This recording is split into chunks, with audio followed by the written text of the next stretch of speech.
my name is Jill Zimorski. Welcome back. Today I want to talk about some non-drinking tools and tips that I developed for myself when I was studying for the Master Sommelier exam. I've always felt that with blind tasting, it's really important to have a solid grasp of the theory behind what makes wines the way they are. When I first started preparing for the Master Sommelier exam, I was living in Aspen, Colorado, which is a beautiful little mountain town, but it's a seasonal resort town, and in the off-season, it's kind of desolate. Not only was there no one around to necessarily pour me wines to blind taste, but even wine stores were closed. So I had to develop things for myself to keep my mind sharp and to keep studying. And so I developed a little game for myself, and I'm going to share it with you.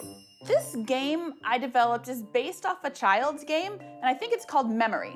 And it's been a long time since I was a child, and it's been a long time since I've played this game. But if I remember correctly, the idea was that there are a bunch of little cards or pieces, and they had an image on them, and you would put them all over the table face down. And you would turn one over, and you'd turn over another, and you're trying to make a match. And you play with someone, and so if you turn over two cards and they don't match, someone else turns over. You have to remember where the different pictures were and ideally make a match. This isn't exactly like the memory game, but the format is a little similar. Also, it costs next to nothing. All I used was some basic index cards, and I used 3 different colors of pens.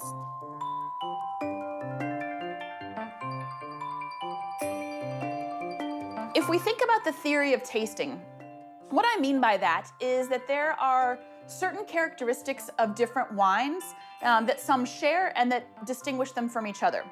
And we can call these impact aromas or structural elements.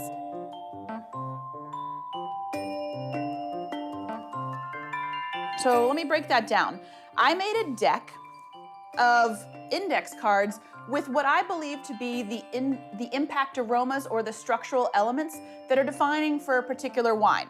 So for example, and they range from both aromatic and aspects of things you would find on the palate.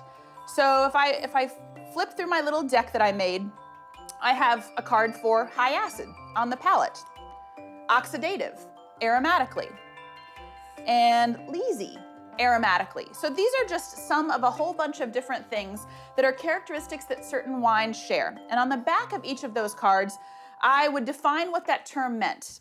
So for example, leesy. It means that the wine smells like things that are made from yeast, because lees is just a term for the spent yeast cells, the yeast cells that were used for fermentation of the sugar in the grape must into alcohol. And if you let the wine stay in contact with those yeast cells, they start to contribute their yeasty tastes and smells to the wine. And it can be a positive and defining attribute.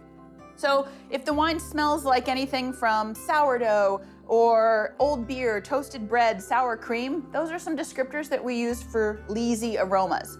And then for white wines, I made a list on the back of this card of the wines that tend to classically demonstrate that characteristic. So here I have Melon de Bourgogne from Muscadet, Pinot Grigio from Italy, Gruner Veltliner, and Albarino.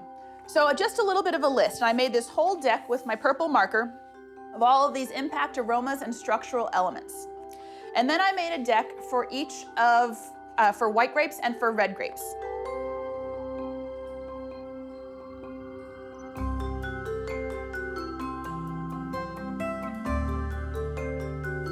For example, Chenin Blanc is a classic grape variety that's grown in different regions, in Savennières, in Vouvray, or you might even find it in South Africa. For example, Riesling. Riesling would be a classic white grape variety that is grown, well, it's grown a lot of places. This card happens to be for Australia, but you could have a card for Riesling from Germany, from Austria, and for Alsace. And on the back of the grape cards, I would indicate what impacts they are most likely to show. So for example, for Chenin Blanc from Savennières, on the back of the card, it will most likely demonstrate elements of botrytis, and I define what those are, and oxidative elements, and I define what those characteristics are. And then I also have a note for palate, so I have both impact aromas and structural elements. All right, stay with me here. So then what I do is I would take all of these grape variety cards and I would lay them all out on any surface. Your kitchen table works. Really any flat surface. You could play this on the floor. And then with all of your grape variety cards out, you just simply picked an impact card from your deck. And then as fast as possible, you try to identify the cards that represent the grape varieties or the wines that demonstrate that impact card.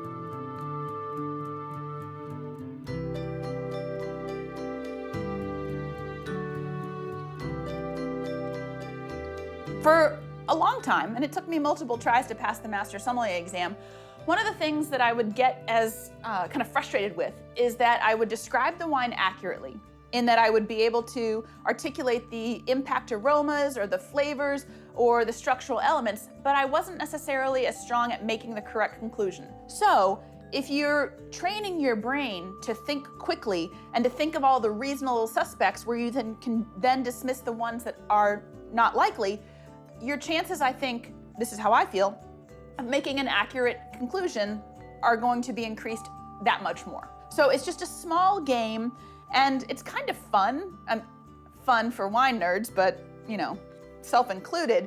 But it's a really inexpensive way to develop your knowledge of tasting, the theory behind tasting, and ultimately improve your accuracy and your speed when you actually do have wines in the glass in front of you.